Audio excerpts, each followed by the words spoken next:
Hi, Roie Galitz here, and welcome to this special behind-the-scenes video where I'm gonna show you how I made the special epic video that I posted last week on my YouTube and Instagram channels. So last month I was in the Masai Mara in Kenya shooting this epic video of the Fast Five, Tano Bora, a coalition of 5 male cheetahs.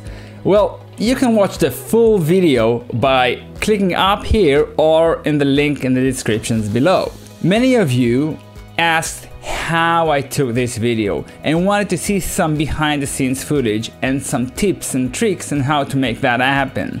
So that's why I'm making this video especially for you. Before we start, please remember to subscribe to my channel and ask in the comments below any questions you might have, and I promise I'll answer it. There are a few key elements for success in videography in Africa.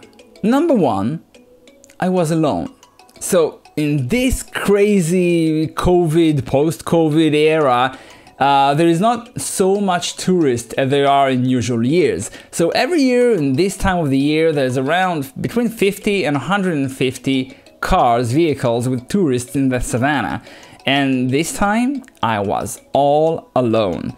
And that gives me a lot of freedom to do whatever I want. So I can go around the cheetahs without blocking everyone's view. I can get closer. If the cheetahs want to have a shade, they have to come to my vehicle because I'm the only one around there. So that allowed me to get a lot of exclusive shots. A little tip and a secret, I'm gonna fly there again in July just to make the most of this epic time. This opportunity happens only once in 100 years, and let's hope it's not going to happen again soon, because that means another COVID. 2. Camera gear. So I'm using practically one of the best cameras around. So I'm using the Nikon mirrorless cameras, the Z7 II and the Z6 II, along with lenses that are the 24-70, 180-400, the 500 f5.6 PF, and a lot of glass. And also I'm using SanDisk Extreme Pro to record, and G-Technology SSDs to back up my gear, alongside with a Jitsu tripod and a Manfrotto gimbal. 3. Stabilization. So with videography, you have to stabilize your video, otherwise the image would look shaky and jumpy and it wouldn't be fun to watch. So that's why I'm using the Jitsu systematic tripod with a Manfrotto fluid video head, and I place that not inside the vehicle because that can shake and move a little bit. Instead, I place it on the ground outside the car. You can do that even with a monopod. It just has to be on the ground because otherwise every movement inside the vehicle will just make the camera move around. So that's one. Second, I'm using a gimbal, a stabilized gimbal head, the Manfrotto MVG 460, which is capable of carrying around 4.6 kilograms. And that's enough to carry my camera gear and hold it steady, especially when I'm moving around and we're circling the animals and following the animals, and that's how I'm getting these steady shots. And I'm going to talk more about that in just a couple of seconds. 4. Movement. So with today's high standards, especially following BBC's Planet Earth 2, we'd like to see movement. We like to see the camera moving around and not static. And this is why you need to be very communicative with your driver guide and tell the driver, where you want to go.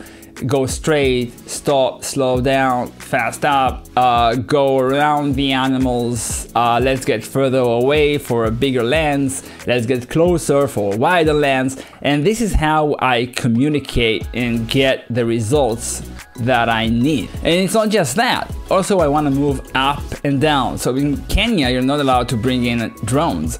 Instead of using a drone, I just had my gimbal on top of a monopod, and I was holding that way up and just moving it down as we moved around, and that gave that kind of epic drone movement, although drones are not allowed. So why am I holding the gimbal on a monopod and holding it instead of mounting it on the vehicle? Because when the vehicle is moving around so much, especially going off-road, You can't get a steady shot unless you're using a special arm with a piston that can move 30 to 50 centimeters in a vertical angle.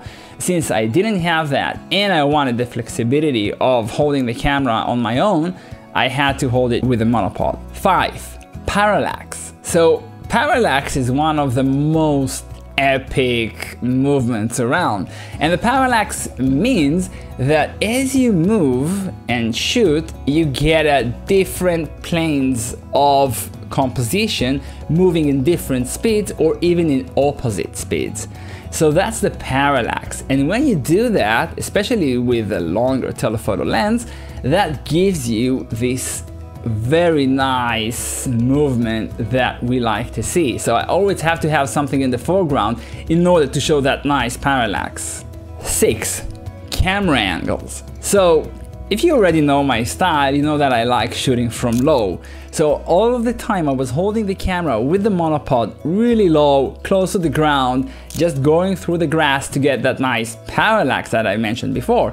But also I was moving up and down and getting kind of movements, and almost no shot is static. Okay, so you gotta get the nice camera angles that are unique. So shoot from above, shoot from below, just don't shoot boring. 7. Slow motion. Everything looks epic in slow motion. So that's why I set my camera to 4K 60 frames per second and slowed it down to half speed most of the time. I could have shot at 120 frames per second with my camera. It's on 1080p, but I didn't want to do that because that would be a little bit too slow. So I want to keep that fast moving pace, although keeping the 4K and getting everything stabilized. Although 120 frames per second or 240 frames per second can be pretty cool. So I might try that in the future. Number 8, story and a backstory. So you want to tell a story when you're filming, not just film, but tell a story. So if you want to shoot the cheetahs hunting, you got to show the way to the cheetahs hunting, and you got to show them looking around and resting, and a little bit of close-ups and a little bit moving around, and also show the other animals. Show the prey, show the elephants, show the giraffes, show the hippos, show everything around just to complete the story, because the cheetahs are not there alone, and that's true for every animal all over the planet. Number 9, editing. I'm a photographer and a cinematographer, but I'm not really an editor, and editing is a huge profession on its own, and there are people who are experts in doing that, and editing can really give that final epic punch to the video that you're making. So my suggestion is, unless you're a pro editor on your own, give the work, give the files to a professional editor to get that final epic punch with nice color grading, nice editing, nice results with all the speed ramping and slow motion and all the effects that going around. So don't be shy to give it to someone who does it better than you. Tip number 10. Always improve. So as a frustrated artist, I'm never too happy with my results, and every time I take photos and videos, I'm already thinking on what can I do better next time, how can I make this a better result, and how can I always improve and improve and improve. It can be with the missing shots that I have because I'm shooting stills and video, and in my video here I'm missing the chase shot because I was shooting stills of the chase, because I was, you know, you have to prioritize, and that's what I prioritized because I wanted the single epic chase shot.